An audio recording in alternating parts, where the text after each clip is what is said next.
এবার বিধায়ক বায়রন বিশ্বাসকে এসআইআর এর শুনানির নোটিশ। সাগরদিঘির বিধায়ক বায়রন বিশ্বাসকে নোটিশ কমিশনের। গতকাল বিধায়কের হাতে নোটিশ তুলে দেন বিএলও।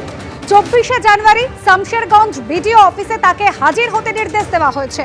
আর নোটিশ পেয়ে একেবারে ক্ষোভ উগরে দিয়েছেন বিধায়ক বায়রন বিশ্বাস। তিনি বলছেন, আমি জনপ্রতিনিধি, আমার সমস্ত নথি প্রশাসনের কাছে রয়েছে, তারপরেও কেন নোটিশ? প্রশ্ন তুলেছেন সাগরদিঘির বিধায়ক।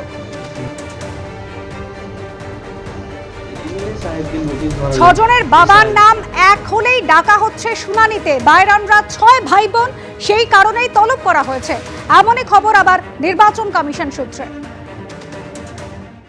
আমি ধুলিয়ান 5 নম্বর মিউনিসিপ্যালিটি ওয়ার্ডের 19 নম্বর বুথের মানে ভোটার।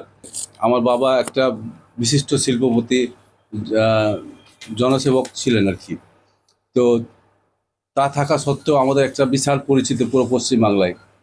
তো আমি একটা বিধায়ক হিসাবে যদি নোটিশ পেতে পারি, তো সাধারণ লোকের কী অবস্থা হবে? তো এটা বিজেপির সম্পূর্ণ চক্রান্ত।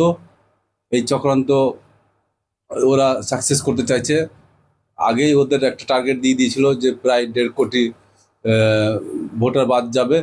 ওটা নিয়েই ওরা এটা সম্পূর্ণ ফিল আপ করার চেষ্টা করছে।